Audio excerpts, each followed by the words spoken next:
Assalamualaikum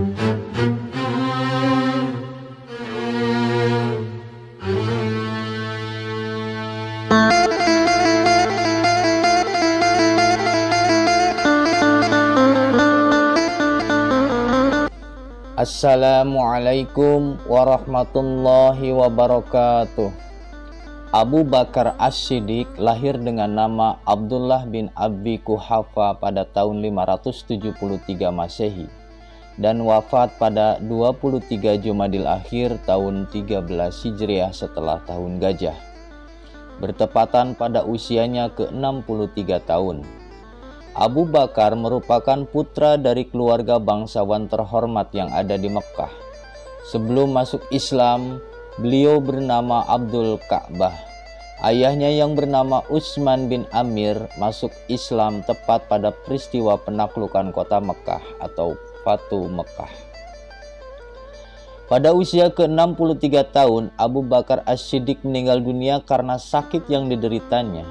Dirinya dimakamkan di rumah putrinya Aisyah, tepatnya di dekat Masjid Nabawi. Abu Bakar disebut-sebut sebagai sosok yang selalu menemani Nabi Muhammad SAW sejak masuk Islam hingga wafat. Abu Bakar As-Siddiq ini adalah ayah dari Aisyah, istri Nabi Muhammad SAW. Sebelum masuk Islam, namanya adalah Abdul Ka'ab yang kemudian diganti menjadi Abdullah. Berdasarkan kitab Hayatus Sahabah, dituliskan bahwa Abu Bakar masuk agama Islam setelah diajak langsung oleh Nabi Muhammad SAW. Setelah itu Abu Bakar menjadi sosok pendakwah ajaran Islam kepada beberapa tokoh penting. Sebut saja ada Utsman bin Affan, Jubair bin Awam, Thalhah bin Ubaidillah, Sa'ad bin Abi Waqqas, dan masih banyak lainnya. Sayangnya istri Abu Bakar yang bernama Qutailah binti Abdul Uzza enggan menerima Islam sebagai agamanya sehingga diceraikan oleh Abu Bakar. Sementara istrinya yang lain yaitu Ummu Ruman bersedia menjadi seorang muslimah. Sebelum meninggal dunia, Abu Bakar As-Siddiq sudah menderita sakit selama kurang lebih 15 hari. Pada saat itu dirinya hanya bisa terbaring lemah di tempat tidur dan tidak dapat melakukan sholat berjamaah bersama sahabat lainnya. Berhubung Abu Bakar selalu ditunjuk sebagai imam masjid, tetapi kala itu tengah sakit, maka digantikan oleh Umar bin Khattab supaya sholat berjamaah tetap dapat berjalan. Abu Bakar pun meninggal pada usia ke-63 tahun dan jenazahnya dimandikan oleh istrinya yang bernama Asma binti Amisi. Sesuai dengan wasiatnya, terkait penyebab sakitnya ini ada beberapa sumber yang mengatakan bahwa Abu Bakar mengkonsumsi makanan yang telah diracun oleh seorang Yahudi. Kala itu Abu Bakar tengah memakannya bersama Al-Haris bin Qaladah dan Al-Atab bin Usaid, yang kemudian keduanya mengalami penyakit sama dan meninggal di hari yang sama pula. Dalam hal pernikahan, Abu Bakar telah menikah dengan dua orang istri di Mekkah, yakni Qatilah binti Al-Azi dan Ummu Ruman binti Amir bin Uwaimar. Dari istri pertama dirinya dianugerahi dua orang anak bernama Abdullah dan Asma. Sementara dari istri keduanya dirinya dianugerahi dua anak pula yakni Abdurrahman dan Aisyah. Setelah masuk Islam dan berhijrah ke Madinah, Abu Bakar menikah lagi dengan dua orang istri yakni Habibah binti Kharijah dan Asma binti Umais. Dari istri ketiga, Abu Bakar dianugerahi anak bernama Ummu Kulsum yang lahir setelah dirinya meninggal dunia.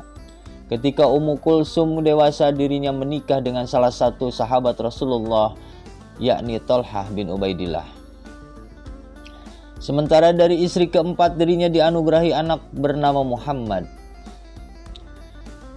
Ada sebuah kisah yang menceritakan mengenai bagaimana Abu Bakar mendapat julukan As-Siddiq dan Al-Atiq. Dalam tradisi bangsa Arab memang sudah umum bahwa nama orang akan disertai pula dengan lakab alias julukan. Fungsi dari julukan itu adalah sebagai bentuk pujian atas keluhuran tabiatnya. Rasulullah SAW pun juga sering memberikan julukan kepada para sahabatnya sebagai bentuk sanjungan. Contohnya pada Umar bin Khattab yang diberi julukan Al-Faruq yang berarti pembeda antara kebenaran dan kebatilan. Kemudian ada Khalid bin Walid yang dijuluki sebagai Saifullah yang berarti pedang Allah. Lalu ada juga Hamzah bin Abdul Muthalib dengan julukan Asadullah yang berarti macan Allah. Dapat disebut bahwa semua sahabat Rasulullah SAW mendapatkan julukan masing-masing, tak terkecuali dengan Abu Bakar yang terkenal akan julukannya sebagai As-Siddiq dan Al-Atiq. As-Siddiq artinya adalah orang yang sangat jujur atau banyak membenarkan. Hal tersebutlah yang menjadikan Abu Bakar ditunjuk sebagai sahabat Rasulullah SAW yang paling dipercayai. Tak terkecuali akan hal-hal yang tidak masuk akal sekalipun.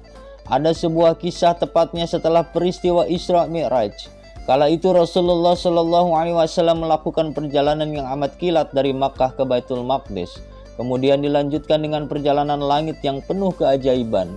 Pada keesokan harinya, Rasulullah SAW menceritakan pengalamannya tersebut kepada para penduduk Mekah.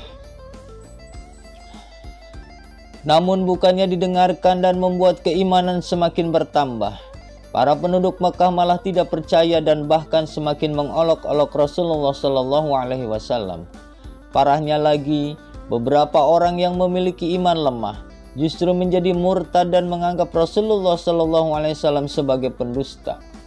Pada saat-saat itulah Abu Bakar muncul dengan gagah dan percaya dirinya, membenarkan apa yang telah Rasulullah SAW sampaikan. Nah, sejak saat itulah dirinya diberikan julukan sebagai As-Siddiq. Abu Bakar tidak hanya memiliki julukan As-Siddiq saja, tetapi juga Al-Atiq. Menurut beberapa ulama, hal tersebut dikarenakan Abu Bakar memiliki wajah yang tampan. Namun ada juga beberapa yang mengatakan bahwa julukan tersebut diberikan sebab Abu Bakar selalu menjadi garda terdepan dalam hal kebaikan. Versi lainnya lagi, julukan tersebut diberikan karena Abu Bakar memang terlahir dari nasab yang suci, yang mana nenek moyangnya terhindar dari perbuatan zina. Sebagian pendapat lagi mengatakan bahwa Abu Bakar mendapatkan julukan tersebut sebab sudah mendapat jaminan untuk terbebas dari api siksa neraka. Sesuai dengan hadis yang artinya, "Demi Allah, sesungguhnya aku sedang berada di rumahku pada suatu hari. Sementara Rasulullah SAW dan beberapa sahabat berada di halaman. Di antara aku dan mereka tertutup oleh pembatas. Tiba-tiba datang Abu Bakar. Lalu Nabi bersabda, 'Siapa yang senang melihat orang yang terbebas atau atiq dari api neraka, maka lihatlah Abu Bakar.'" Hadis riwayat Al-Hakim. Meskipun Abu Bakar menjadi mertua dari Nabi Muhammad SAW, tetapi dirinya juga ditunjuk sebagai sahabat Nabi yang selalu menemani dakwah Rasulullah SAW kemanapun. Dirinya rela berkorban baik harta maupun jiwanya untuk menyebarkan risalah dakwah. Itulah mengapa nama Abu Bakar As-Siddiq memiliki tempat khusus di hati Rasulullah SAW dan sejarah Islam. Berikut ini beberapa keutamaan dari Abu Bakar As-Siddiq. Yang pertama, namanya diabadikan dalam Al-Quran atas pengorbanan yang selalu dilakukannya, terutama ketika menyokong dakwah Rasulullah SAW dalam menyebarkan Islam. Maka dirinya mendapatkan apresiasi yang mulia dari Allah Subhanahu wa Ta'ala dengan mengabadikan namanya di dalam kitab suci Al-Quran. Di antaranya adalah pada surat At-Taubah ayat 40 yang berbunyi, yang artinya, "Jikalau kamu tidak menolongnya Muhammad, maka sesungguhnya Allah telah menolongnya, yaitu ketika orang-orang kafir atau musyrikin Mekah mengeluarkannya dari Mekah. Sedang dia salah seorang dari dua orang ketika keduanya berada dalam gua. Di waktu dia berkata kepada temannya, 'Janganlah kamu berduka cita, sesungguhnya Allah beserta kita.'" Surat At-Taubah ayat 40. Yang kedua, menjadi orang pertama yang masuk surga. Abu Bakar ini menjadi sosok manusia pertama dari umat Rasulullah SAW yang masuk surga.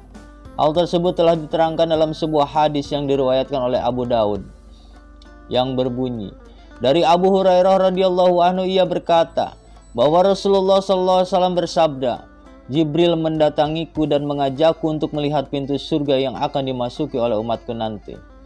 Abu Bakar berkata, "Wahai Rasulullah, sesungguhnya aku berharap ketika ia datang aku bersamamu, sehingga aku pun bisa melihat pintu surga." Rasulullah Shallallahu Alaihi Wasallam berkata, "Sesungguhnya engkau Abu Bakar adalah orang yang pertama kali masuk surga dari umatku."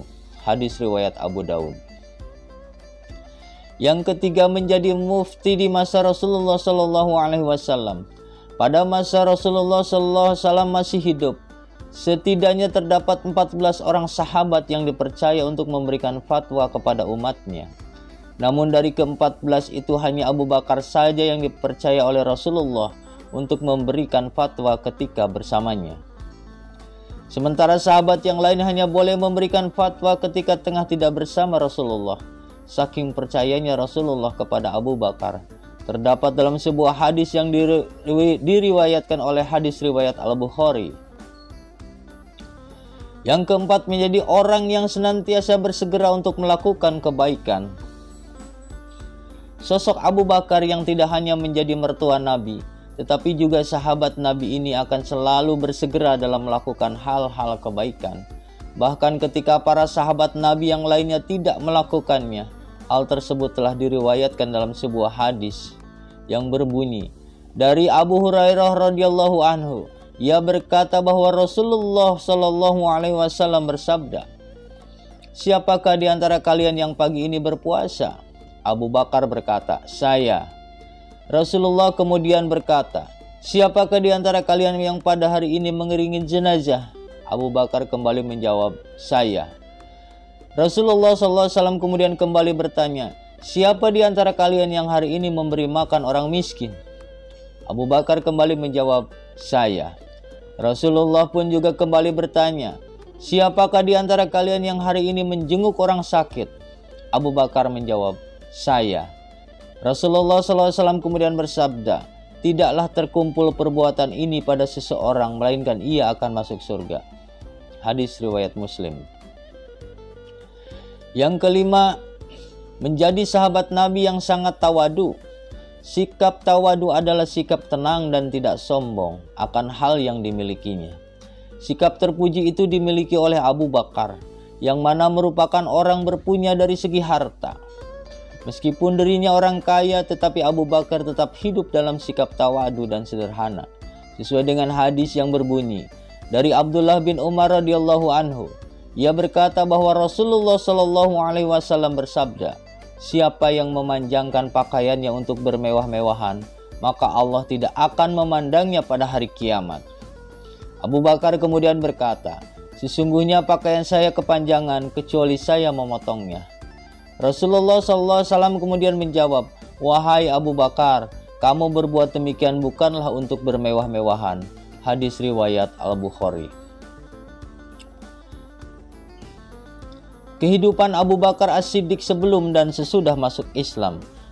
Sebelum masuk Islam, Abu Bakar tumbuh besar di lingkungan bangsa Quraisy di kota Makkah dan merupakan keturunan terhormat dari kabilah Tayyim. Nah, sebelum masuk Islam, dirinya memang telah menjadi sosok yang jujur, berakhlak baik dan jauh dari kebiasaan buruk para kaum jahiliyah, yang mana senang bermain wanita sekaligus mabuk-mabukan. Tidak hanya itu saja, Abu Bakar juga berasal dari keluarga yang kaya karena profesinya menjadi pedagang.